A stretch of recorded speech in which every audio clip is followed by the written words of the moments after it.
नमस्कार दोस्तों, आज के इस वीडियो लेक्चर में हम ज्योग्राफी के बारे में बात करेंगे। तो आज हम बेसिक ज्योग्राफी के बेसिक इंट्रोडक्शन को समझते हैं। ज्योग्राफी को 3 पार्ट में जनरली बांट के सब लोग पढ़ते हैं, एक इंडियन ज्योग्राफी, फिजिकल ज्योग्राफी और वर्ल्ड ज्योग्राफी। तो हम शुरुआत करेंगे इंडियन ज्योग्राफी से, उसके बाद फिजिकल ज्योग्राफी को, उसके बाद वर्ल्ड ज्योग्राफी को देखेंगे, लेकिन तीनों को बीच में इंटर रिलेट करते हुए बढ़ेंगे। तो सबसे पहले हम आज इस वीडियो लेक्चर में पहले बेसिक इंट्रोडक्शन ऑफ ज्योग्राफी, उसके बाद इंडियन ज्योग्राफी को स्टार्ट करते हैं। ज्योग्राफी होता क्या है? तो जियोग्राफी 2 वर्ड से बना हुआ है। एक वर्ड है जियो और एक है ग्राफी। जियो का मतलब होता है अर्थ, मतलब पृथ्वी, और ग्राफी का मतलब होता है टू राइट या फिर डिस्क्राइब। तो किसको हमको डिस्क्राइब करना है? अर्थ को डिस्क्राइब करना है। तो अर्थ को डिस्क्राइब करना है, तो अर्थ को डिस्क्राइब करने के लिए हम क्या पढ़ते हैं? ज्योग्राफी को पढ़ते हैं। तो ये बहुत ही ज्यादा साइंस से रिलेटेड सब्जेक्ट है, क्योंकि हमको अर्थ को अगर डिस्क्राइब करना है तो हमें 2 चीजों की जरूरत है। इसमें 2 चीज इंटर रिलेट होते हैं। एक है नेचुरल साइंस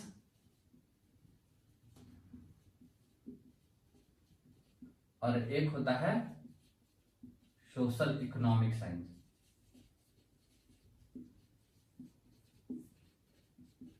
इन 2 टॉपिक को हम इंटर रिलेट करते हैं किसके द्वारा? जियोग्राफी के द्वारा। जियोग्राफी के द्वारा इन 2 सब्जेक्ट को हम लोग क्या करते हैं? इंटर रिलेट करने की कोशिश करते हैं। तो सबसे पहले देखते हैं कि नेचुरल साइंस मतलब क्या है। नेचुरल साइंस का मतलब क्या हो गया? एटमॉस्फेयर, और क्या हो गया? माउंटेन्स, रिवर्स, टोपोग्राफी,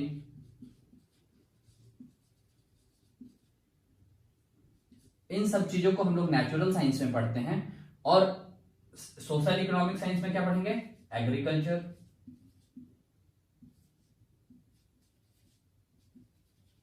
और एग्रीकल्चर हो गया, ट्रांसपोर्टेशन हो गया,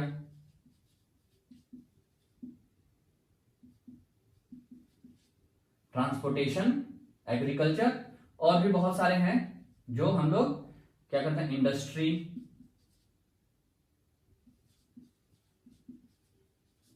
इंडस्ट्री हो गया, माइनिंग हो गया, मिनरल्स हो गया। तो इन सब चीजों को यूज करके और इन सब चीजों पे उसका क्या इफेक्ट आएगा, उसको हम लोग क्या करते हैं? ज्योग्राफी के थ्रू डिस्क्राइब करते हैं। मतलब अर्थ को डिस्क्राइब करना है इन दोनों सब्जेक्ट को रिलेट करके। तो ये हम लोग बेसिक ज्योग्राफी में पढ़ते हैं।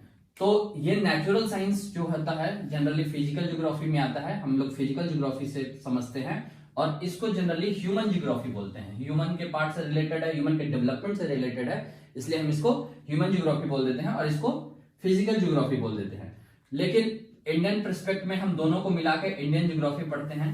तो दोनों को इंटर रिलेट करके इंडियन जियोग्राफी में हम लोग पढ़ते हैं। तो इंडियन ज्योग्राफी को जानने से पहले हम पहले इंडिया के लोकेशन को देखते हैं कि इंडिया का लोकेशन क्या है, उसकी भौगोलिक स्थिति क्या है। तो लोकेशन हमें पहले जानना पड़ेगा, इंडिया का लोकेशन। तो इंडिया का लोकेशन जानने से पहले हमें अर्थ के बारे में थोड़ा सा देखना पड़ेगा कि अर्थ को हम लोग किसी भी स्थिति को जानने के लिए कैसे कोऑर्डिनेट में डिवाइड किए हैं। तो उसके लिए थोड़ा सा हम पहले अर्थ को देख लेते हैं। तो ये हमारा अर्थ है मान लीजिए। तो इसको हम लोग एक इक्वेटर लाइन खींचा हुआ है, इसको इक्वेटर बोलते हैं। 0 डिग्री का लाइन है, इसको इक्वेटर बोलते हैं। इक्वेटर के ऊपर वाले पार्ट को नॉर्दर्न हेमिस्फीयर, उत्तरी गोलार्ध, और नीचे वाले पार्ट को सदर्न हेमिस्फीयर, दक्षिणी गोलार्ध बोलते हैं। तो इसको हम पहले अर्थ को 2 पार्ट में डिवाइड कर लिए। तो जिसकी स्थिति ऊपर होगी तो उसको हम बोल देंगे वो उत्तरी गोलार्ध में है, और जिसकी स्थिति नीचे होगी उसको हम बोल देंगे दक्षिणी गोलार्ध में ये देश है। तो हम अर्थ को डिवाइड किए। उसके बाद कुछ और इंपॉर्टेंट लाइन है, उसको हम लोग देखते हैं। तो एक इंपॉर्टेंट लाइन है 23.5 डिग्री नॉर्थ, और एक लाइन है 23.5 डिग्री साउथ। तो इसको बोलते हैं ट्रॉपिक ऑफ कैंसर, इसको बोलते हैं कर्क रेखा, और इसको बोलते हैं मकर रेखा, ट्रॉपिक ऑफ कैप्रिकॉर्न। तो tropic of Cancer and tropic of Capricorn, दो पार्ट में हम लोग, दो लाइन, पहली इंपॉर्टेंट लाइन ड्रॉ है। ये क्यों ड्रॉ है ये हम थोड़ा देर में देखेंगे। एक और इंपॉर्टेंट लाइन है, ये लाइन है 66.5 डिग्री नॉर्थ और 66.5 डिग्री साउथ। ये है आर्कटिक सर्कल, आर्कटिक सर्कल पूरा लिख लीजिएगा। और ये है अंटार्कटिक सर्कल, इसको बोलते हैं आर्कटिक वृत्त और इसको अंटार्कटिक वृत्त भी बोलते हैं। तो ये लाइन जो है वो ऐसे डिग्री डिग्री कैसे लिखा गया है, ऐसे लाइन हम वर्टिकल खींच दिए और उसको डिग्री में बोल रहे हैं कि डिग्री है, ये डिग्री नॉर्थ, ये डिग्री साउथ। तो हम उसको समझने के लिए थोड़ा सा, अभी हम 2D इमेज है उसको हम थोड़ा सा 3D में समझते हैं कि 3D में लाइन ड्रॉ कैसे हुआ होगा। तो सबसे पहले ये लाइन ड्रॉ करने के लिए हम देखते हैं कि ये अर्थ तो एक्चुअल में है गोला, तो गोला के अंदर एक क्या होगा, सेंटर। तो सेंटर कहां पे है अर्थ का, तो सेंटर यहां पे है सेंटर। तो सेंटर को ड्रॉ करने के लिए इसको हम थोड़ा सा 3D इमेज देने की कोशिश करते हैं। तो ये है 3D का गोला, ये ऐसा है, सर्कुलर है, क्योंकि अर्थ, अब जब ग्लोब देखे होंगे तो देखा होगा आपको कि ये सर्कुलर है। तो सर्कुलर में एक अर्थ सेंटर में, सेंटर होगा, गोले का सेंटर पॉइंट होता है, तो सेंटर पॉइंट है। अब सेंटर पॉइंट से हम क्या समझते हैं कि सेंटर पॉइंट से ये देखिए सेंटर पॉइंट है और इससे 90 डिग्री एक लाइन खींचने की कोशिश किए। तो जब 90 डिग्री लाइन इससे ड्रॉ किए और जो सरफेस पे आया, इस पॉइंट को हम क्या बोले, नॉर्थ पोल, क्योंकि ये पॉइंट आया यहां से और उसी से नीचे लेके गए, तो ये बोले हम साउथ पोल। तो क्योंकि उत्तरी ध्रुव और दक्षिणी ध्रुव ये 90 डिग्री, हम जीरो से, क्योंकि इसका पैरेलल था, यहां से सेंटर से जब हम पैरेलल लाइन ड्रॉ किए तो उसको दे दिए जीरो, तो इसलिए इसको बोल दिए इक्वेटर या विषुवत रेखा भी बोलते हैं। और 90 डिग्री जो गया लाइन उसको बोलते हैं नॉर्थ पोल या 90 डिग्री इसको बोल देते हैं, 90 डिग्री इसको नॉर्थ और 90 डिग्री साउथ। उसके बाद कुछ और इंपॉर्टेंट लाइन ड्रॉ किए, सब इमेजिनरी लाइन है, ऐसा कोई लाइन ड्रॉ नहीं है, सब इमेजिनरी है। तो हम लोग बस उसको, लेकिन ये सन के रिस्पेक्ट हम आगे पढ़ेंगे कि सन के रिस्पेक्ट में इसका क्या इंपॉर्टेंस है, तो उससे हमें पता चलता है कि हमें ये लाइन क्यों ड्रॉ करना पड़ा, ये इमेजिनरी लाइन क्यों मानना पड़ा। तो 23 डिग्री कैसे है, तो इस यहाँ पे सेंटर ये है आपका और यहां से 23 डिग्री, ये 23 डिग्री का ऐसा करके एक लाइन ड्रॉ करेंगे। तो यहां से 23 डिग्री का लाइन जब ड्रॉ किए ऐसे अर्थ के सेंटर पे, आप 3D में समझिए, अर्थ के सेंटर पे है और सेंटर पे ऐसा रखे और यहां से अर्थ के सरफेस पे 23.5 डिग्री का लाइन ड्रॉ करके देखे। तो 23.5 डिग्री का लाइन जब ड्रॉ करके देखे तो ये आया यहाँ, ये 23.5 डिग्री। तो ये यहां पहुंचा, ये यहां पहुंचा 23.5 डिग्री। उसके बाद ये अर्थ पे हम क्या किए, इस 23.5 डिग्री का लाइन जो पॉइंट आया उसको सरफेस पे हम क्या किए, चारों तरफ ट्रेस कर दिए। तो जब चारों तरफ ट्रेस कर दिए तो ये ऐसा बन गया।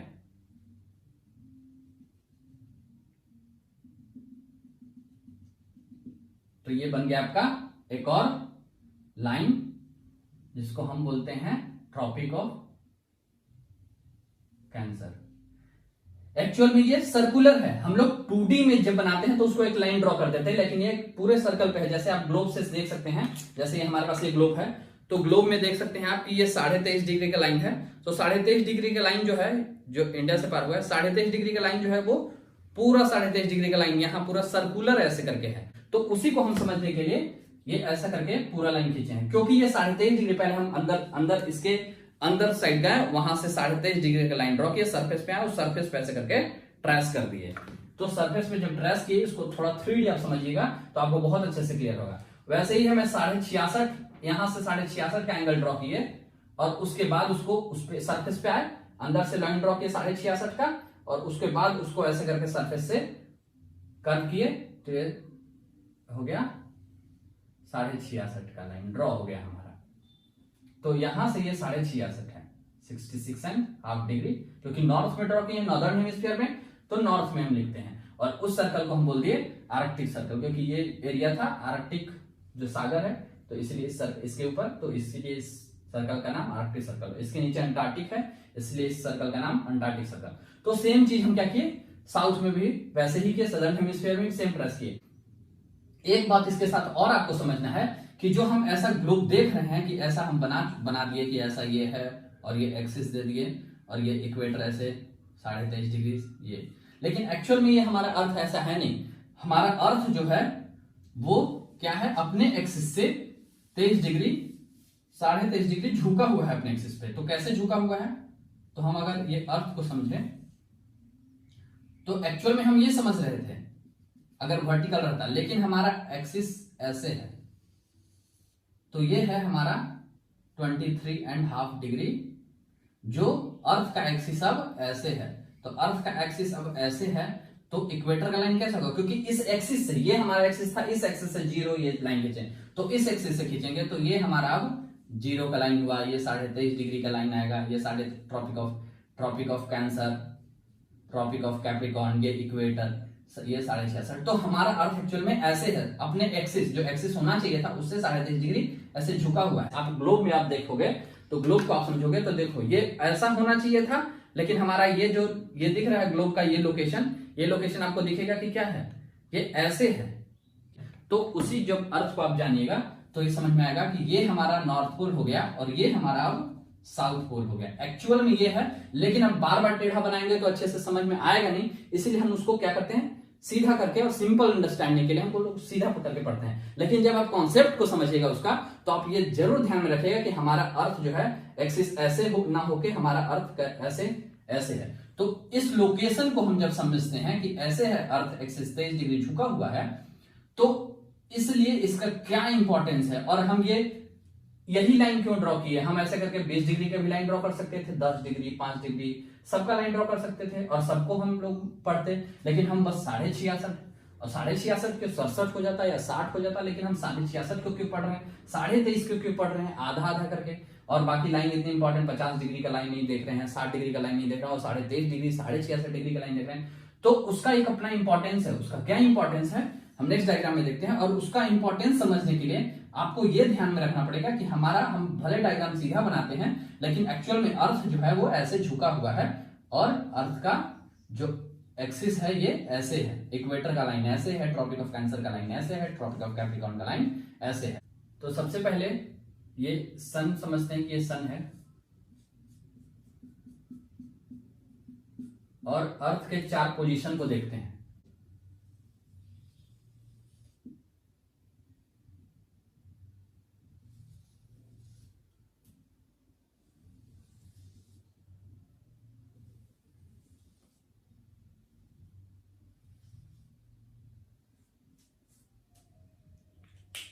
तो अर्थ आपको पता है कि ये 23.5 डिग्री झुका हुआ है, तो हम एक्सिस ऐसे ड्रॉ कर लेते हैं इसको।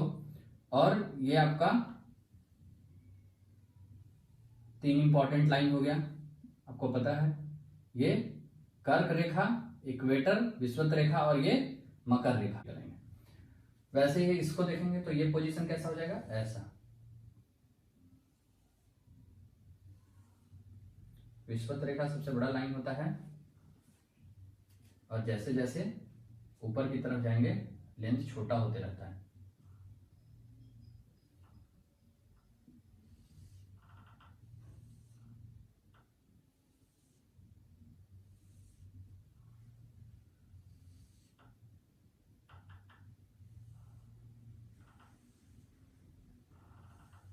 ये देखिए अब ये बन गया। अब हम जब देखते हैं ये पोजीशन है अर्थ का 21 जून। 21 जून को जो इसका रे होता है ये कहां रहेगा, सीधे ट्रॉपिक ऑफ कैंसर के एकदम सीधे सीधे आता है। इसका जो रे है सन रे ये इसके, और बाकी जो एरिया है यहां पे ये तिरछा जाता है, यहां जो रे है वो तिरछा जाएगा और इसके ऊपर। तो आप जब यहां से अच्छे से समझेंगे तो आपको पता चलेगा कि जो सन का रे आ रहा है वो यहां पे डायरेक्ट पड़ रहा है और बाकी जगह जो है वो तिरछा रहा है। लेकिन 66.5 डिग्री का जो लाइन है 66.5 डिग्री साउथ, इसके नीचे सन का लाइट नहीं पड़ता है, इसलिए इसको डार्क से दिखा रहे हैं आपको। तो ये सन का लाइट पड़ता ही नहीं है और ये 66.5 के ऊपर जो लाइन है ये हमेशा लाइट रहेगा। तो आपको ये बताना चाह रहे हैं कि जब ऐसे पोजीशन रहता है और आप इमेजिन कीजिए कि ऐसे आ रहा है तो डायरेक्ट सन यहां आ रहा है, तो ये वाला जो पोजीशन है ये वाले पोजीशन की तरफ दिन रहेगा और ये वाले पोजीशन की तरफ रात रहता है। ये रात का पोजीशन है, क्योंकि आपको पता है अर्थ ऐसे क्या हो रहा है 24 घंटा में एक बार रोटेशन करता है अपने एक्सिस पे, ऐसे रोटेट कर रहा है। तो जो पोर्शन जिस समय पड़ेगा, यही पोर्शन अभी यहां है तो दिन है, यही वापस चला जाएगा तो रात हो जाएगा। तो ये पोजीशन, इस पोजीशन को हम समझते हैं अभी।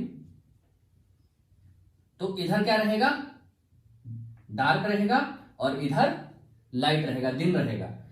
तो इस पोजीशन में हम देखते हैं कि जब 21 जून को ये इक्वेटर के ऊपर वाले पार्ट को सदर्न ऊपर को नॉर्दर्न हेमिस्फीयर उत्तरी गोलार्ध और नीचे वाले को दक्षिणी गोलार्ध। तो उत्तरी गोलार्ध में हम देख रहे हैं क्योंकि यहां पे दिन है और ये देख रहे हैं 23 डिग्री को ऊपर, 23 डिग्री जो कैंसर का लाइन है, कर्क रेखा है, वो ज्यादा लंबा दिन हो रहा है, दिन लंबा हो रहा है। और यहां देख रहे हैं कि दिन छोटा हो रहा है, रात बड़ा हो रहा है। दिन यहां छोटा, रात का पोजीशन अंधेरे वाला पोजीशन बड़ा, और यहां दिन क्या हो रहा है लंबा। और ये तो इधर साइड जैसे जैसे हम ऊपर जा रहे हैं, इक्वेटर के ऊपर जा रहे हैं, इक्वेटर से ऊपर जा रहे हैं जैसे ही, तो वहां दिन क्या हो रहा है ज्यादा टाइम, 24 घंटा में ज्यादा टाइम क्या रहेगा, उजाला रहेगा। और 66 डिग्री से ऊपर तो हमेशा उजाला रहेगा। आप खुद देखिए कि ऐसा रोटेट हो रहा है तो यहां तो घूम के भी आएगा तो किसी का छांव नहीं पड़ेगा क्योंकि डायरेक्ट रोशनी में है, तो हमेशा क्या होगा आपको यहाँ उजाला रहेगा। इसलिए बोलते हैं कि 21 जून वाले पोजीशन जब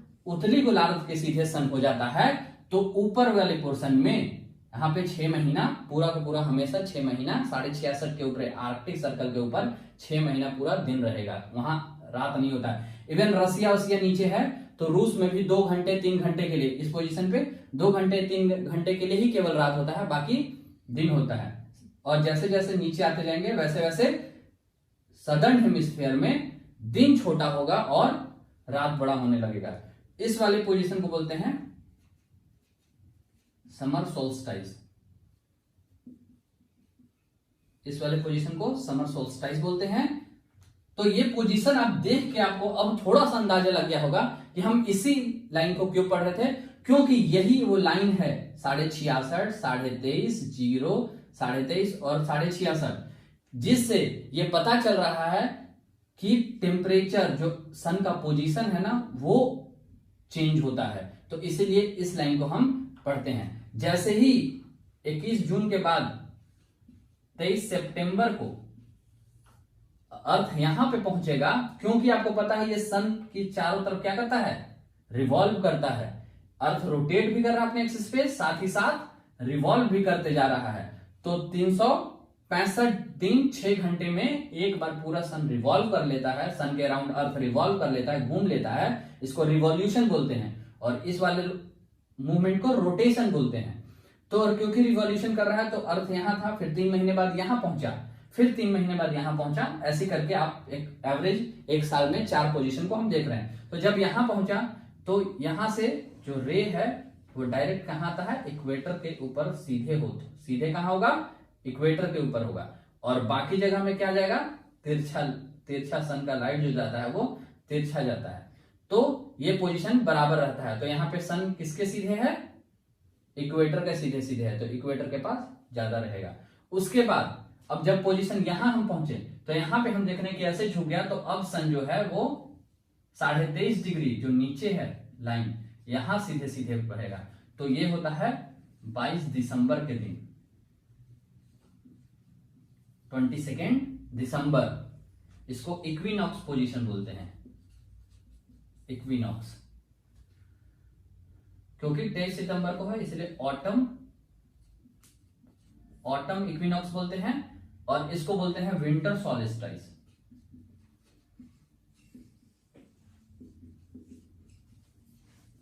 22 दिसंबर में क्या होगा आप ये देखिए, 22 दिसंबर में इसके सामने होगा, तो इसका मतलब यह है कि अब पोजीशन देखिए सन है, बाकी में ये आएगा। और ऐसे ही ये 66.5 का लाइन है और ये इसका लाइन है 66.5। आप अभी लाइन को समझ गए होंगे कि बाकी जो हम लाइन ड्रॉ कर रहे हैं वो कौन कौन सा लाइन है, तो आप उसको समझ के रखिएगा।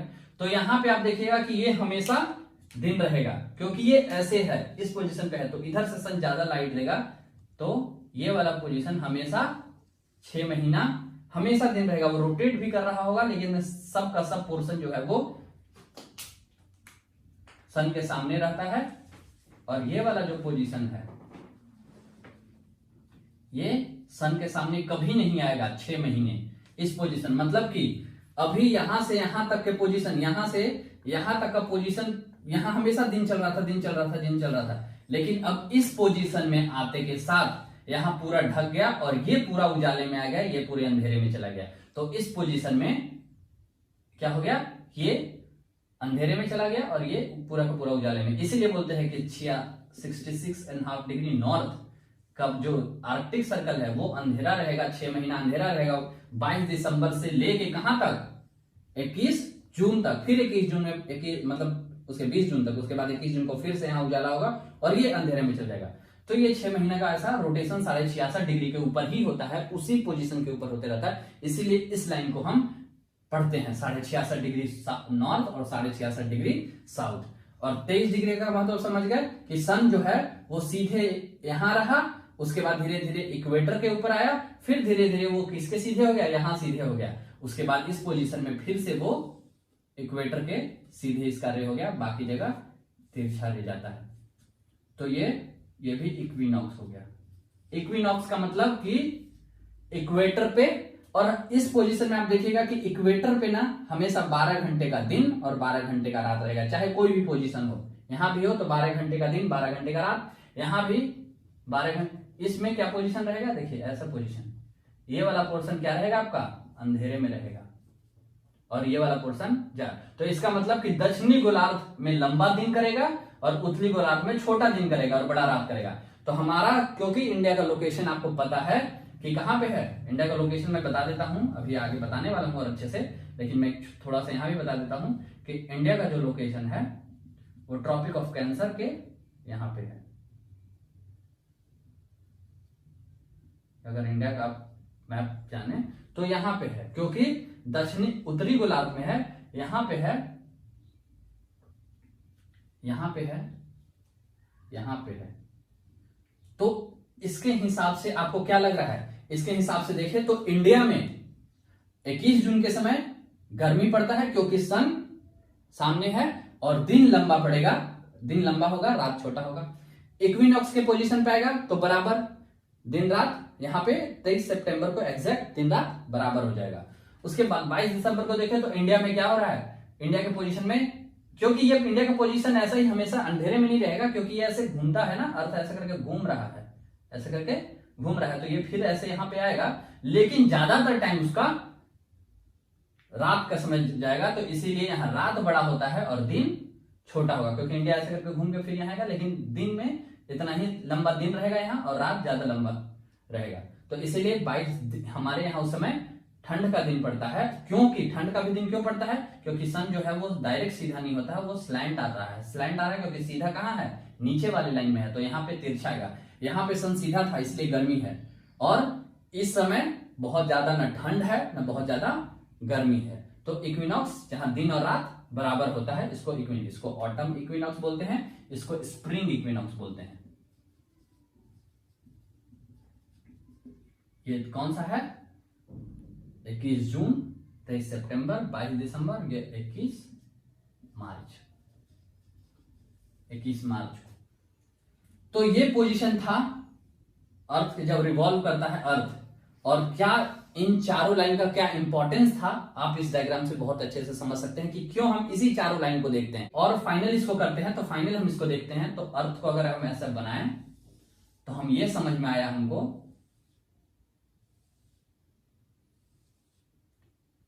कि ये इक्वेटर का line 23.5 degree north, 23.5 degree south. तो सन जो है यहां रहता है, उसके बाद यहां भी आता है, और उसके बाद यहां भी आता है। ये पोजीशन सन का है। कभी भी सन 23.5 डिग्री के डायरेक्ट ऊपर सीधे नहीं जाता है और इसके नीचे नहीं आता है। ये वाला पोजीशन 21 जून का था, ये वाला पोजीशन 21 मार्च और 23 सितंबर को यहां रहता है इक्वेटर पे, और ये वाला 22 दिसंबर को था। उसके नीचे डायरेक्ट सन इसके नीचे नहीं आता है, तो ये वाला जो है, ये वाला पोर्शन में गर्मी ज्यादा होता है। इस वाले पोर्शन में डायरेक्ट सनलाइट है, इसलिए हॉट एरिया कहलाता है, ट्रॉपिकल एरिया कहलाता है। हम आगे देखेंगे तो ये हॉट कंडीशन वाला है। और इसके ऊपर क्योंकि तिरछा जाता है तो इस वाला को कोल्ड भी बोल सकते हैं, या स्लैंट, क्योंकि तिरछा आता है, तिरछा सनलाइट आता है, तो ये वाला थोड़ा सा कूल रीजन होता है। और इंडिया का पोजीशन दोनों में आता है, कुछ थोड़ा सा ऊपर भी रहता है और कुछ नीचे भी रहता है। इक्वेटर को इक्वेटर जो है इंडिया को दो पार्ट में बीच से डिवाइड करता है। तो ऊपर वाले पोर्शन में कभी भी सनलाइट सीधे नहीं होगा, आपके सर के सीधे नहीं होगा, जहां कर्क रेखा के ऊपर वाला पोजीशन रहेगा। और इसके नीचे वाले पोजीशन में हमेशा सन जो है वो कभी ना कभी आपको सर के ऊपर मिलेगा। ग्लोब से समझ सकते हैं। तो ग्लोब में जैसे आप देखिएगा कि ये पोजीशन है झुका हुआ 23.5 डिग्री, तो जिधर साइड झुका हुआ है उधर साइड देखिए, जब सन ऐसे रहेगा तो आपको कौन सा साइड दिख रहा होगा? ऊपर वाला साइड। उत्तरी गोलार्ध आपको ज्यादा दिख रहा होगा और उत्तरी गोलार्ध में सन रे आएगा और इधर ज्यादा रोशनी करेगा। और ये वाले पोजीशन में को तो आपको पूरा का पूरा दिख रहा है, ये ऐसे रखा हुआ है ग्लोब। तो ये नॉर्थ पोजीशन जो है, नॉर्थ पोल है 66.5, ये 66.5 का लाइन है, यहां से ऊपर 66.5 के लाइन से ऊपर, इस वाले पोजीशन से ऊपर। तो यहां से लेके यहां तक आपको पूरा क्लियर दिखेगा जब हम ऐसा रखेंगे तो। और उसके बाद नीचे वाला जो दक्षिणी गोलार्ध है इधर 66.5, ये तो आपको यहां से दिखेगा भी नहीं अगर इस पोजीशन पे है। ये स्टैंड पोजीशन है, 23.5 डिग्री एक्सिस झुका हुआ है, तो साउथ जो है 66.5 के नीचे नहीं दिख रहा है। इसका मतलब क्या है? सन अगर वहां से आ रहा होगा, रे आ रहा होगा तो नहीं पड़ेगा उधर, और इधर पूरा पड़ेगा। क्योंकि अगर घूम भी रहा है तो ये ऐसे घूम रहा है, तो घूम रहा है तो इस पोजीशन पे नहीं घूम रहा है, इस पोजीशन पे आपको चेंज है। और यही अगर पोजीशन ऐसे हो जाए, अगर ये यहां ऐसे ना होके ये वाला पोजीशन कैसे आ जाए? ऐसे आ जाए, तो ऐसे में सन कहां पड़ेगा? डायरेक्ट इक्वेटर पड़ेगा, और यहां इक्वल डिस्ट्रीब्यूशन होगा दिन का और रात का। यहां से यहां दोनों तरफ स्लैंट रे पड़ेगा। उसके बाद जब पोजीशन ऐसे हो जाएगा, ऐसे पोजीशन हो जाएगा, तो देखिए अब ऐसे पोजीशन में यहां पे रे आपका आ रहा है, डायरेक्ट यहां पे आ रहा है। तो इधर साइड जो उत्तरी गोलार्ध है 66.5 के ऊपर, देखिए आपको नहीं दिख रहा होगा। तो इसका मतलब क्या है कि उधर जो रे है आएगा, ये इधर साइड पड़ेगा, इधर साइड पड़ेगा ज्यादा। तो और ये वाले में तो हमेशा पड़ेगा, ये वाला हमेशा पड़ेगा, इसलिए हमेशा 6 के 6 महीना इस पोजीशन पे, यहां से जो अभी पोजीशन था वहां से यहां तक का पोजीशन अभी यहां आता है तो पूरा का पूरा उजाला हो जाएगा यहां, और ये पूरे अंधेरे में चला जाएगा। उसके बाद फिर ये पोजीशन अगर आएगा तो इक्वल सेंटर पे ही पड़ेगा। तो इस ग्लोब से भी हम समझ सकते हैं।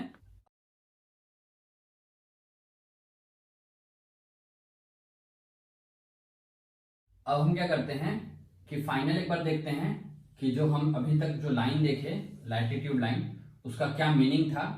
तो ये हमारा,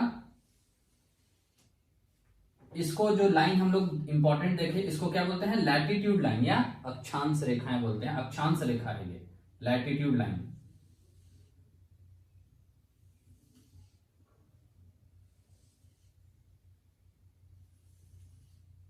ये लैटिट्यूड लाइन था जो इंपॉर्टेंट था, बस इसीलिए हम लोग इतने को देखते हैं। ये 0 डिग्री विषुवत रेखा, 23.5 डिग्री नॉर्थ, और ये 90 डिग्री नॉर्थ। वैसे ही 23.5 डिग्री साउथ, 66.5 डिग्री साउथ, और ये 90 डिग्री साउथ। तो ये अक्षांश रेखाएं हैं। क्या है ये? अक्षांश रेखाएं, लैटिट्यूड लाइन भी बोलते हैं, लैटिट्यूड लाइन। और क्या बोलते हैं इसको? Temperature line. क्यों टेम्परेचर लाइन? क्योंकि इसी लाइन से हम सन, अभी हम देखें कि इसी लाइन से हम ये डिसाइड कर पा रहे हैं कि कहां पे सोलर इंटेंसिटी ज्यादा होगा, सन का जो ताप होगा वो ज्यादा होगा, कहां पे कम होगा, कौन सा एरिया कोल्डर होगा, कौन सा एरिया हॉटर होगा, ये हम समझ गए, इस लाइन से ही हम डिफरेंशिएट कर पा रहे हैं। इसीलिए इन लाइन को क्या बोलते हैं, ताप रेखाएं या टेम्परेचर लाइन बोल सकते हैं, अक्षांश रेखाएं भी बोलते हैं, लैटिट्यूड लाइन भी बोलते हैं। और सबसे ध्यान देने वाली बात है कि सबसे बड़ी जो रेखा है वो कौन सा है, इक्वेटर जो होगा वो सबसे बड़ा होगा। आप अगर मैप से देखना चाहे तो आप मैप में भी आप देखिएगा, जब ग्लोब में देखिएगा सॉरी, तो आपको दिखेगा कि जो बीच में इक्वेटर पार किया हुआ जो रेखा है ये सबसे बड़ा है। उसके बाद जैसे जैसे आप ऊपर जाइएगा, इक्वेटर से ऊपर जाइएगा, तो आपको ये वाला रेखा है, अक्षांश रेखाएं, वो छोटी होती जाएंगी और यहां जाके वो तो लाइन ना होके पूरा एक पॉइंट में बदल जाता है। तो साउथ पोल और नॉर्थ पोल जो है वो पॉइंट हो गया।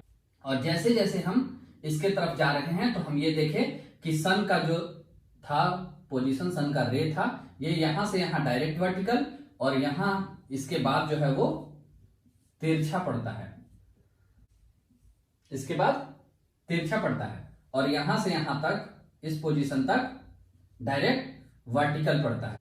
जैसे हम यहां से देखें कि जैसे जैसे ये इक्वेटर से हम ऊपर पोल की तरफ जाने लगेंगे तो क्या होता है, टेम्परेचर क्या होने लगता है, डिक्रीज। मतलब टेम्परेचर क्यों डिक्रीज, क्योंकि सन का जो लाइट है वो स्लैंट है, डायरेक्ट नहीं है, वो स्लैंट है ऊपर, तो ऊपर धीरे धीरे कम हो जाएगा। तो उसी पे हम इसको जोन में बांटते हैं। जोन में बांटने का मतलब क्या है कि ये जो है ये रीजन और ये रीजन, ये ट्रॉपिक ऑफ कैंसर और ट्रॉपिक ऑफ कैप्रिकॉर्न। तो ट्रॉपिक ऑफ कैंसर से लेकर ट्रॉपिक ऑफ कैप्रिकॉर्न वाले रीजन में क्योंकि गर्मी बहुत ज्यादा होगा, हॉट कंडीशन होगा यहाँ पे, इसलिए इस वाले रीजन को क्या बोल देते हैं हम, ट्रॉपिकल रीजन बोलते हैं,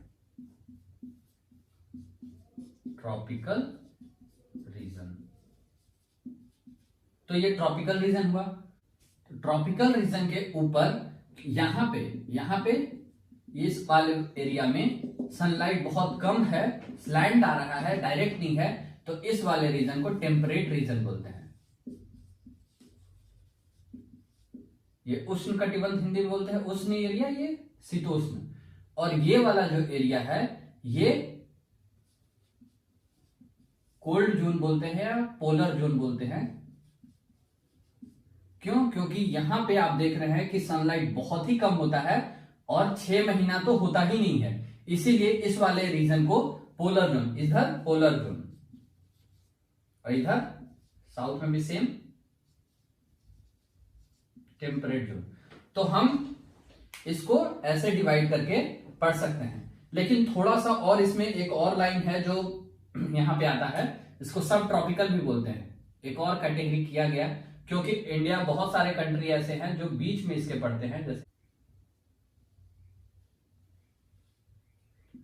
तो इस वाले पोजीशन पे इंडिया है, तो इसीलिए इस पोजीशन पे जब इंडिया है तो इसका कुछ पोर्शन, आधा पोर्शन ट्रॉपिकल में है और आधा ट्रॉपिकल टेम्परेट में ना होकर उसको हम लोग ये बोल देते हैं 35 डिग्री तक लगभग। यहां से एक और रीजन बनता है 35, 23.5 से 35, जिसको सब ट्रॉपिकल जोन बोलते हैं।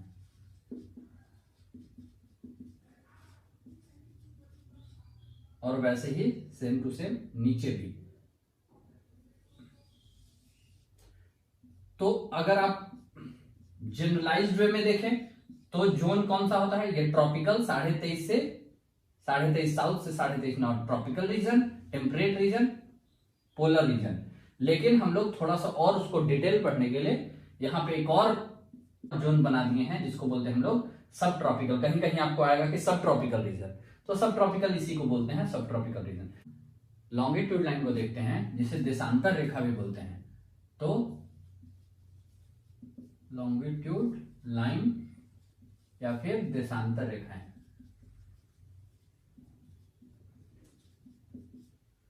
तो अर्थ को फिर लॉन्गिट्यूड लाइन में भी डिवाइड किया गया है। तो लॉन्गिट्यूड लाइन मतलब फिर से अर्थ को एक वर्टिकल लाइन, लॉन्गिट्यूड लाइन बोलते हैं, इसको बोलते हैं वेस्टर्न हेमिस्फेयर, इसको पश्चिमी गोलार्ध, और ईस्टर्न हेमिस्फेयर, इसको बोलेंगे पूर्वी गोलार्ध। तो इस वर्टिकल लाइन जैसे उसमें इक्वेटर था, इसको क्या बोलते हैं, 0 डिग्री, इसको बोलते हैं प्राइम मेरिडियन।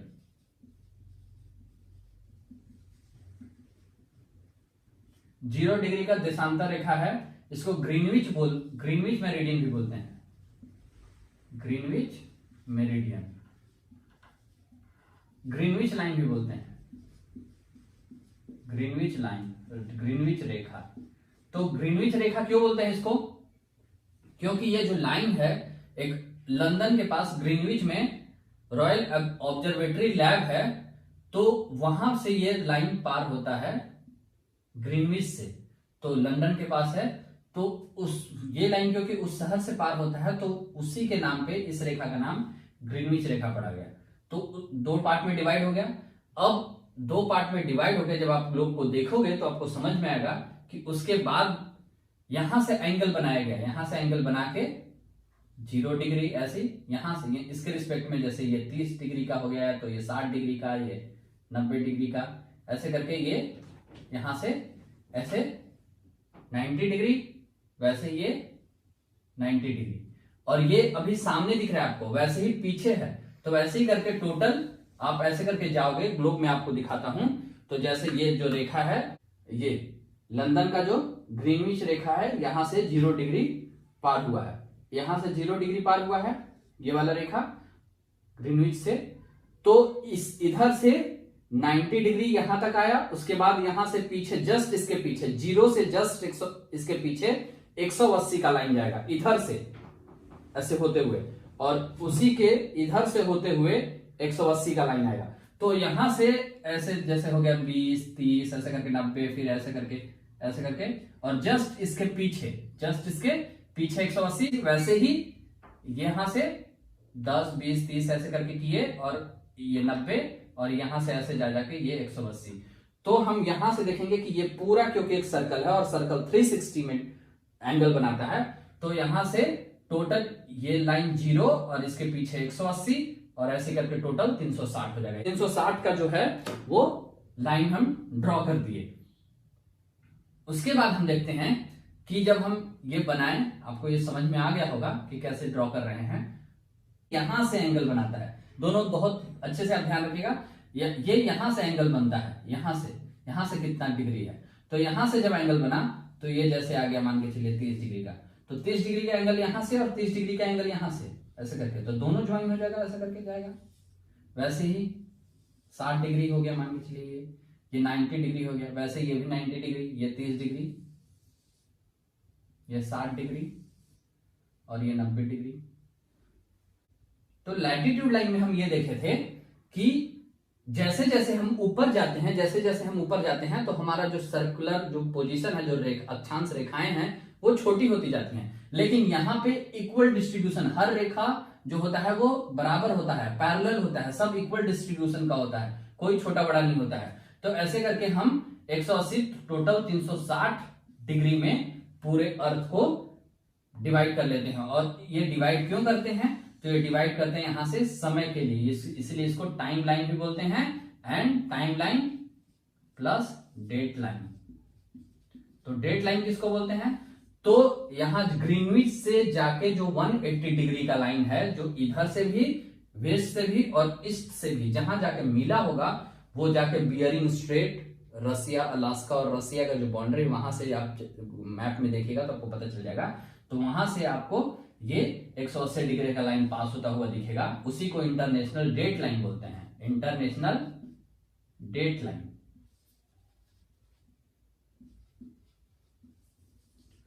और इसको टाइम लाइन बोलते हैं सारे को। और जो देश जहां पे पड़ेगा वो अपना उस स्टैंडर्ड का टाइम लाइन मेंटेन कर लेगा, उस लाइन को देख लेगा। क्योंकि देखिए यहां ये स्टैंडर्ड माना गया, इसको मान के चलिए यहां का जो समय हो रहा होगा, लंदन का समय, और इंडिया में आपको पता है, हम आगे पढ़ेंगे भी, 82 डिग्री का, 82.5 डिग्री का लाइन स्टैंडर्ड लाइन है, स्टैंडर्ड टाइम लाइन है। तो ये जो होता है वो 5.5 घंटा आगे होता है, प्लस किससे? लंदन वाले ग्रीनविच से। क्यों 5.5 घंटा कैसे हुआ? तो वो भी आप समझ सकते हैं, क्योंकि 360 डिग्री इक्वल टू 24 घंटा। क्यों 360 क्योंकि पूरा डिग्री 360 है एक बार रोटेट करने में, और वो समय कितना लगता है 360 डिग्री रोटेट करने में? 24 घंटा लगता है एक दिन। तो इसको अगर यहां से डिवाइड करोगे तो आपको 15 डिग्री इक्वल टू 1 आवर आ जाएगा। तो 1 घंटे में 15 डिग्री रोटेट करता है। तो 82.5 डिग्री जाने में कितना रोटेशन करना का कितना टाइम लग जाएगा, 5.5 घंटा लग जाएगा। तो वहां से हम समझ सकते हैं कि इंडिया जो है वो लंदन वाले ग्रीनिच रेखा से 5.5 डिग्री आगे है। ये और आगे रहेंगे, ये और आगे रहेंगे, और ये जो है वो पीछे चलेंगे। जो अर्थ है उसका कोऑर्डिनेट बनाए। अब हम ये समझते हैं कि ये कोऑर्डिनेट क्यों बना रहे हैं। तो आपको पता है कि किसी भी, आप जैसे मैथ आप जानते होंगे, मैथ में किसी भी पॉइंट को अगर लोकेट करना है तो उसका एक्स एक्सिस और उसका वाई एक्सिस जानते हैं, ये एक्स वाई होता है। तो जब तक अगर इसका लोकेशन हमको जानना है तो हम उसको उसके कोऑर्डिनेट में डिवाइड करते हैं, उसका एक्स एक्सिस से कितना डिस्टेंस है और वाई एक्सिस से कितना डिस्टेंस है, हम ये देखते हैं, उसके बाद उसका लोकेशन बता देते हैं। तो सेम अर्थ को हम पहले कोऑर्डिनेट में अक्षांश रेखा और देशांतर रेखा में डिवाइड कर लिए ऐसे। तो ऐसे करके जब हम डिवाइड कर लिए, अब हम किसी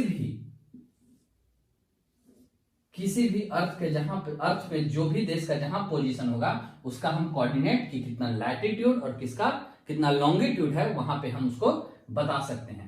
तो उसको बताने ही के लिए, उसके लोकेशन को ही दिखाने के लिए हम इतना सारा इस लाइन को ड्रॉ करते हैं। इंडिया के लिए हम देखते हैं कि कौन सा लाइन ज्यादा इंपॉर्टेंट है इसमें और किस लिए इंपॉर्टेंट है और क्यों इंपॉर्टेंट। तो जो हम अभी तक अक्षांश और देशांतर रेखा को देखे, जो लैटिट्यूड और लॉन्गिट्यूड लाइन को देखे, तो उसका इंडिया के पर्सपेक्ट में क्या इंपॉर्टेंस है हम वो देखते हैं। तो इंडिया के लिए सबसे इंपॉर्टेंट है एक अक्षांश रेखा, ये समझ लेते हैं हम, ये अक्षांश रेखा है और ये देशांतर रेखा। ये जो रेखा है ये ट्रॉपिक ऑफ कैंसर, कर्क रेखा जिसको बोलते हैं, कर्क रेखा, और इसको बोलते हैं इंडियन स्टैंडर्ड लाइन, भारतीय मानक रेखा, भारतीय मानक समय रेखा, इंडियन स्टैंडर्ड टाइम लाइन।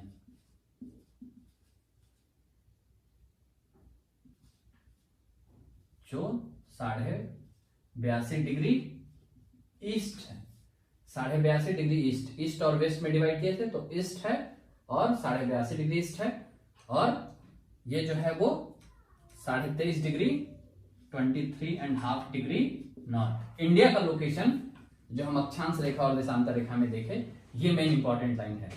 लेकिन हम ये देखते हैं कि मतलब जहां से इंडिया स्टार्ट होता है और जहां से इंडिया खत्म होता है, जहां पे उसके लिए कौन सा लोकेशन है।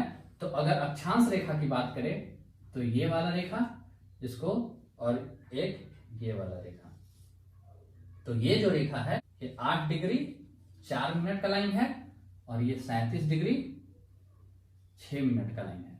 और लैटिट्यूड लाइन जो हम ये देखे इंपॉर्टेंट है, लेकिन स्टार्टिंग जो इंडिया का ईस्ट स्टार्ट कहां से हो रहा है, तो वो वाला जो लाइन है वो इंपॉर्टेंट है।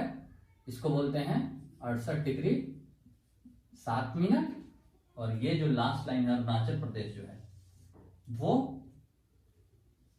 97 डिग्री 25 मिनट। कर्क रेखा जो पार हुआ है वो कौन कौन से स्टेट से पार हुआ है, तो आपको पता भी होगा कि ये गुजरात, यहाँ राजस्थान, ये बीच में एमपी, ये सीजी, फिर ये झारखंड, वेस्ट बंगाल, ये त्रिपुरा है और ये मिजोरम है। तो कौन कौन सा स्टेट हो गया, गुजरात, राजस्थान, एमपी, सीजी, झारखंड और वेस्ट बंगाल, त्रिपुरा और मिजोरम। तो ये 1 2 3 4 5 6 7 और 8 टोटल 8 स्टेट से पार करता है। और इंडियन स्टैंडर्ड टाइम लाइन जो है वो कौन कौन से स्टेट से पार किया है, तो यूपी, थोड़ा सा यूपी का पार्ट आता है, यहां से एमपी भी है थोड़ा सा, तो एमपी में भी थोड़ा आता है, फिर सीजी थोड़ा सा लंबा है, ऐसे है सीजी, ये एमपी आता है, तो एमपी सीजी के नीचे उड़ीसा और ये आंध्रा। तो उड़ीसा, सीजी, यूपी और MP.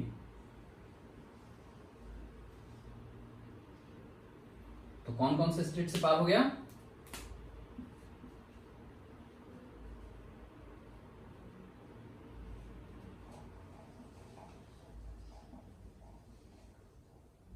Andhra Pradesh, Orissa, CG, MP और यूपी, 5 स्टेट से ये पार होता है। और दोनों लाइन एक दूसरे को कट कहां करता है, तो सीजी में। ये याद रखिएगा कि जो ट्रॉपिक ऑफ कैंसर का लाइन है और इंडियन स्टैंडर्ड टाइम लाइन है वो दूसरे को कहां कट करता है, छत्तीसगढ़ में कट करता है। तो आपको ये इंडिया का लोकेशन पूरा जो इक्वेटर लैटिट्यूड लाइन है और लॉन्गिट्यूड लाइन है उससे आपको देखना है।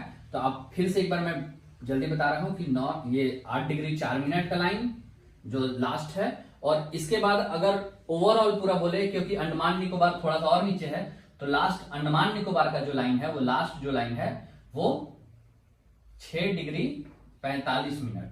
तो 6 डिग्री 45 मिनट लास्ट, अगर ओवरऑल इंडिया का लास्ट पूछा जाएगा तो 6 डिग्री सबसे साउथ, 6 डिग्री 45 मिनट। ये टोटल लोकेशन है इंडिया का। अब ये हमारा पूरा कोऑर्डिनेट बन गया कि इंडिया कहां पे लोकेटेड है अर्थ में, तो हम इसका लोकेशन बता सकते हैं कि ईस्ट से वेस्ट कितना लोकेटेड है और नॉर्थ टू साउथ कितना लोकेटेड है। और इंपॉर्टेंट ट्रॉपिक ऑफ कैंसर का जो लाइन है, क्योंकि ये टेम्परेचर डिसाइड करता है, तो हम देखते हैं कि इसके नीचे जो है वो ट्रॉपिकल रीजन आएगा और ये सब ट्रॉपिकल रीजन आएगा, और ऊपर जो है वो 35 डिग्री के ऊपर ये पोलर रीजन आएगा। इसलिए आप देखते हैं जम्मू कश्मीर लद्दाख जो है वो पोलर रीजन है, थोड़ा बर्फ वाला है रीजन है। तो ये आपको ओवरऑल आप इंडिया के मैप को समझ के उसके लोकेशन को समझ सकते हैं। तो ये लोकेशन था, कौन कौन सा शहर इसके नजदीक से होकर पास करता है, इसको भी आप इंडिया के मैप से समझ सकते हैं। जैसे गुजरात में गांधीनगर हो गया, राजस्थान में कोटा हो गया, एमपी में उज्जैन, होशंगाबाद, भोपाल, ये सारा पार करता है। सीजी में अंबिकापुर, झारखंड में रांची से बहुत क्लोज होके जाता है, और वेस्ट बंगाल में दुर्गापुर, त्रिपुरा, अगरतला, मिजोरम, आइजॉल। तो ये सारे सिटी हैं, ट्रॉपिक ऑफ कैंसर लाइन इस सिटी से होके पास होता है। तो ये आप जान सकते हैं, और ये इसका भी आप इंडियन मैप में आप अच्छे से देख सकते हैं। ये इंडियन स्टैंडर्ड लाइन, जो Indian standard time line decide किया गया है, ये यूपी के मिर्जापुर,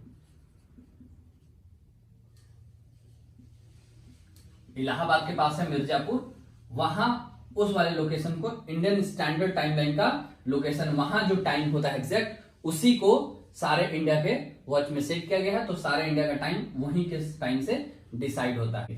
तो ये था हमारा आज का लोकेशन पार्ट, कि इंडिया का लोकेशन, अर्थ में लोकेशन हम कैसे डिसाइड करते हैं। उसके बाद हम इंडिया का लेंथ, उसके नेबर कंट्री के बारे में, नेबर कंट्री से क्या इशू है उसके बारे में, और उसके आगे फिर फिजियोग्राफिक रीजन के बारे में, जो इंडिया का भौगोलिक स्थिति है पूरे इंडिया का। और इससे पहले, सबसे पहले हम इंडिया के मैप को, और इंडिया के मैप में एक एक स्टेट का लोकेशन को हम पढ़ने की कोशिश करेंगे। जब तक आप इंडिया के मैप को अच्छे से नहीं समझेंगे, इंडिया के ज्योग्राफी को आप अच्छे से नहीं, तो हम इंडिया के लोकेशन के साथ साथ पहले इंडिया के लोकेशन में एक और चीज देख लेते हैं कि इंडिया का जो लोकेशन है वो इंडियन ओशन में है। इधर हम जानते हैं कि इधर बे ऑफ बंगाल है, बे ऑफ बंगाल, आगे हम और चर्चा करेंगे इसके बारे में। और इधर अरबियन ओशन है, अरब सागर, और ये नीचे, इसके नीचे इंडियन ओशन है।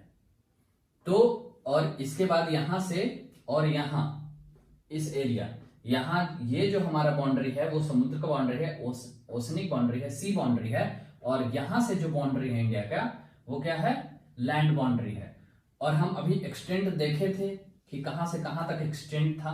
ये एक्सटेंट अरुणाचल प्रदेश से, और ये जम्मू कश्मीर से, जम्मू कश्मीर का एक्सटेंट है। तो ये था 8 degree 4 minute, 37 degree 6 minute, 68 degree 7 minute, और 97 डिग्री 25 मिनट। ये हमारा जियोग्राफिकल लोकेशन हो गया, कोऑर्डिनेट हो गया, अक्षांश रेखा और देशांतर रेखा, किन अक्षांश के बीच में है और किन देशांतर के बीच में है, हम ये देख लिए। और ये कर्क रेखा भी देख लिए कि कर्क रेखा पार करता है, और एक जो देशांतर रेखा है जो हमारा इंडियन स्टैंडर्ड टाइमलाइन है वो पार करता है। ये हम जान गए। इसके बाद हम ये देखिए, यहां से बाउंड्री है, आप पड़ोसी देश है, हम आगे और इसके बारे में चर्चा करेंगे पड़ोसी देश के बारे में, कि यहाँ पे पाक है, पाकिस्तान, यहाँ पे थोड़ा सा, यहां से यहां तक पाकिस्तान है, यहाँ पे अफगानिस्तान है, उसके बाद ये चाइना है, ये आपका नेपाल है, ये भूटान है, और ये फिर यहां तक चाइना है। ये पूरा कौन सा है, चाइना है। और ये यहां म्यांमार है, और ये जो है वो बांग्लादेश, बांग्लादेश, म्यांमार। तो ये हमारे पड़ोसी देश हैं। ये पड़ोसी देश पाकिस्तान, अफगानिस्तान, चाइना, नेपाल, भूटान, म्यांमार, बांग्लादेश, ये पड़ोसी देश हैं जो बाउंड्री को टच करते हैं बाकी जो पड़ोसी देश हैं, 2 और पड़ोसी देश हैं हमारे, मालदीव और श्रीलंका, जो बाउंड्री को टच तो नहीं करते लेकिन हमारे पड़ोसी देश में काउंट होते हैं। तो ये हो गया। तो हम पहले देखते हैं कि हमारा जो लोकेशन लेंथ है ईस्ट टू वेस्ट और नॉर्थ टू साउथ, वो लेंथ कितना है। तो ये लेंथ अगर हम बोले यहां से इसके लास्ट, गुजरात के लास्ट छोर से लेके अगर हम अरुणाचल प्रदेश के लास्ट छोर तक जाएं तो ये लेंथ जो है वो 2933 किलोमीटर है। और यहां से लेके अगर यहां तक जाएं, लास्ट क्या है कन्याकुमारी, यहां तक अगर जाएं तो ये है 3214 किलोमीटर। तो 3214 किलोमीटर हमारा लेंथ है और 2933 किलोमीटर हमारा विड्थ है। अब जब आप कोऑर्डिनेट को देखेंगे 68 डिग्री 7 मिनट और 97 डिग्री 25 मिनट, इन दोनों का डिफरेंस जब निकालेंगे तो आपको 30 डिग्री का डिफरेंस मिलेगा। और ये भी जो डिफरेंस है 37 डिग्री 6 मिनट और 8 डिग्री 4 मिनट, ये भी अप्रोक्सीमेटली 30 डिग्री आता है, 30 डिग्री। तो हम ये समझे कि 2 अक्षांश और 2 देशांतर रेखा के बीच में हमको अगर वो लोकेशन पता चल गया तो उसको डिफरेंस करके हम 2 प्लेसेस के बीच की का डिस्टेंस भी हम क्या कर सकते हैं, मेजर कर सकते हैं, ये हम कैलकुलेट कर सकते हैं।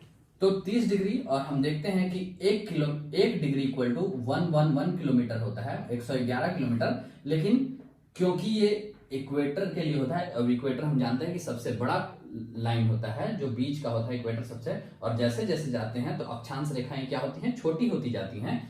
तो इसीलिए जब हम ऊपर की तरफ जाएंगे, क्योंकि हमारा जो भारत है वो 23 डिग्री ट्रॉपिक ऑफ कैंसर यहां से पार हुआ है, तो इसके पास में है, इसीलिए यहां पे लगभग डिग्री इक्वल टू 100 किलोमीटर होता है यहां के लिए।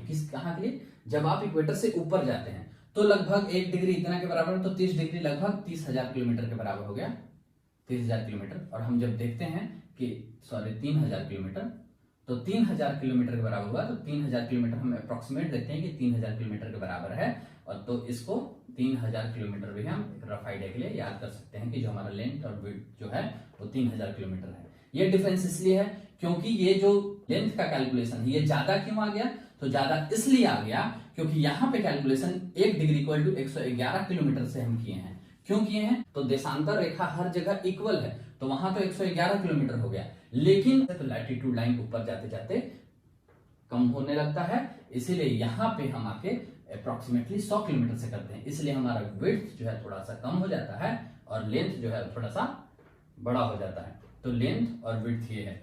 और यहां से जो बाउंड्री का लेंथ है जो लैंड से टच करता है उसका लेंथ 15,200 किलोमीटर आता है। कौन सा लेंथ, ये जो बाउंड्री का लेंथ है यहां से लेके ये बाउंड्री का, हम और आगे चर्चा करेंगे इसके बारे में। तो ये 15,200 किलोमीटर, और जो इससे टच है, जो ओशन से टच है, वो समुद्र का जो बाउंड्री है वो 6100 किलोमीटर है।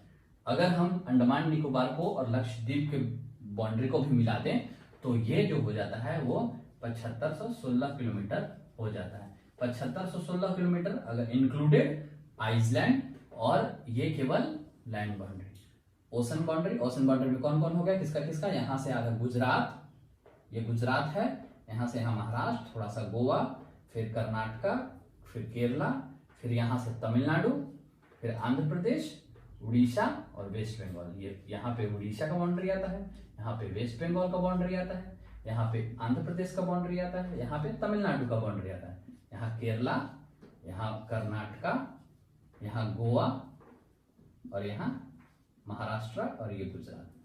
तो इधर 1 2 3 4 5 स्टेट इधर करते हैं और 1 2 3 4 स्टेट इधर करते हैं जो समुद्र से टच करते हैं। तो इनका जो डिस्टेंस है वो 6100 किलोमीटर है। तो ये आपको साइज हम देख रहे थे कि साइज क्या होता है। इंडिया के लेंथ के बाद हम इंडिया के एरिया की बात करते हैं। तो एरिया जो है वो इंडिया का कितना है, 32,87,263 किलोमीटर, या इसको बोले तो 3.28 मिलियन किलोमीटर स्क्वायर इंडिया का एरिया है, क्षेत्रफल है ये 32,87,263 किलोमीटर स्क्वायर, जो ये इंडिया का एरिया है इंक्लूडिंग आइसलैंड को लेके इतना किलोमीटर का एरिया है, जो वर्ल्ड का 2.42%, जो वर्ल्ड का जो क्षेत्रफल है उसका 2.42% जो आता है वो इंडिया के पास आता है।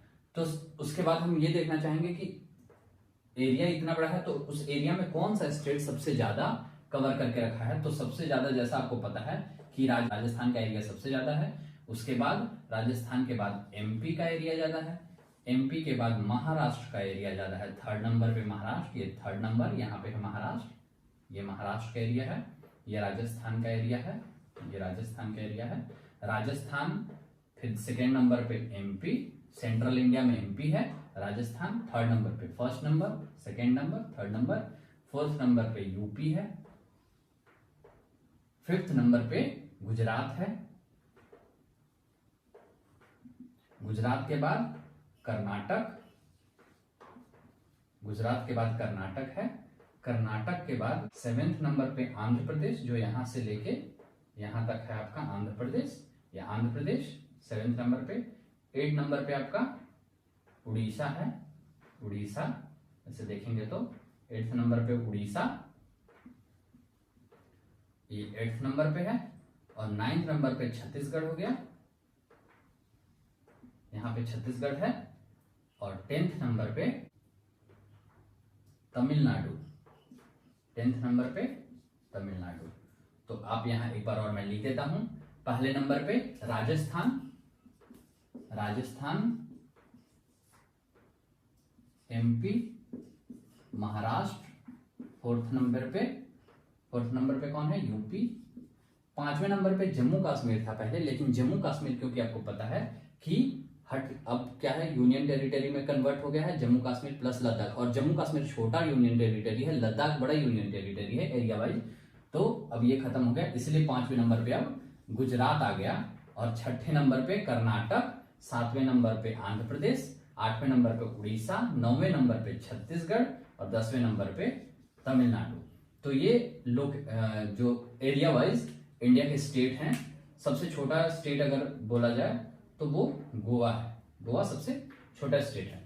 उसके बाद का आप देख सकते हैं मैप के थ्रू कि कौन कौन है, और अगर यूनियन टेरिटरी की बात की जाए तो लद्दाख सबसे बड़ा यूनियन टेरिटरी बन गया, ये लद्दाख है, और जम्मू कश्मीर सेकेंड नंबर पे सबसे बड़ा यूनियन टेरिटरी बन गया। थर्ड नंबर पे यहाँ अंडमान निकोबार द्वीप समूह है, तीसरे नंबर पे पहला, दूसरा और तीसरे नंबर पे अंडमान निकोबार टेरिटरी में, सबसे लास्ट लक्षद्वीप में। पॉपुलेशन भी सबसे कम यूनियन टेरिटरी में लक्षद्वीप में है, साइज भी सबसे छोटा लक्षद्वीप है। तो ये हम साइज, अगर हम एरिया की बात करें तो एरिया में ये है। अगर वर्ल्ड में देखा जाए तो वर्ल्ड में किसका सबसे ज्यादा एरिया है? रसिया पहले नंबर पे, दूसरे नंबर पे कनाडा, तीसरे नंबर पे है चाइना, चौथे नंबर पे यूएस, पांचवें नंबर पे ब्राजील, छठे नंबर पे ऑस्ट्रेलिया, सातवें नंबर पे इंडिया,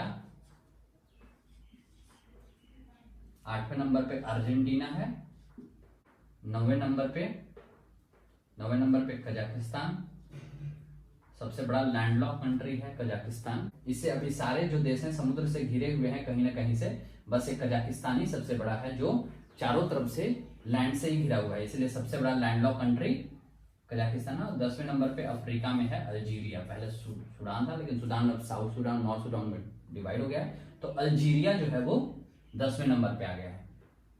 इंडिया 7वें नंबर पे है, तो 7th लार्जेस्ट है एरिया वाइज, एरिया में 7th नंबर पे इंडिया आता है।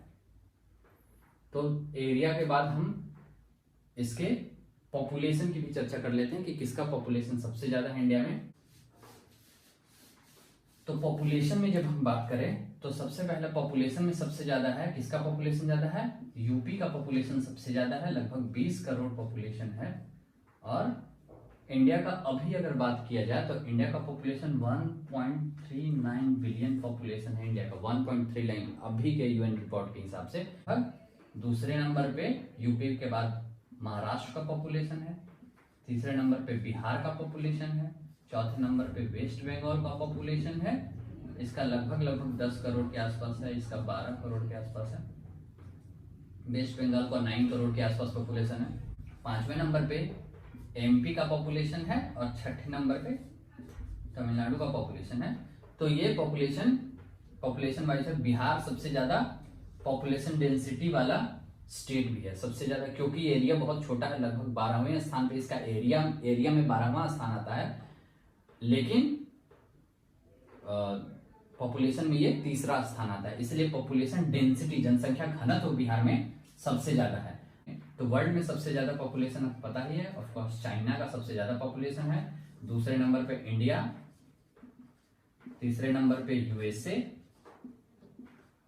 चौथे नंबर पे इंडोनेशिया का पॉपुलेशन है, इंडोनेशिया, और 5वें नंबर पे ब्राजील, छठे नंबर पे शायद पाकिस्तान है, पाकिस्तान का पॉपुलेशन है। इंडिया का अगर ब्राजील से ज्यादा पॉपुलेशन यूपी का है, इसका लगभग 18 करोड़ है, यूपी का पॉपुलेशन 20 करोड़ है। तो अगर वर्ल्ड में अगर देखा जाए तो यूपी 5वें स्थान पे एज अ देश, कंट्री यहाँ पे आ सकता है पॉपुलेशन में। तो China, India, USA, Indonesia, Brazil, Pakistan, ऐसे करके पॉपुलेशन के हिसाब से ये हैं वर्ल्ड में, और ये इंडिया के स्टेट में पॉपुलेशन। तो हम थोड़ा सा कोस्टल एरिया के बारे में बात कर लेते हैं।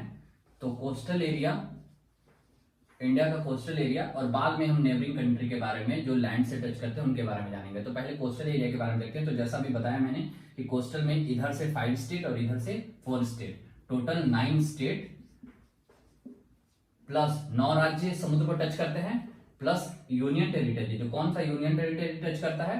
तो यूनियन टेरिटरी में आपको पता है इधर अंडमान निकोबार, यहाँ पे अंडमान निकोबार है, और यहाँ पे लक्षद्वीप है, उसके बाद यहाँ पे दमन एंड दीव है, यहाँ पे दीव है, ये है दमन दीव। दमन दीव और दादर नगर हवेली जो है वो टच करता है, और यहाँ पे पौंडीचेरी है। तो एक एक करके हम देखते हैं। तो सबसे पहला अंडमान एंड निकोबार पहला, दूसरे नंबर पे लक्षद्वीप,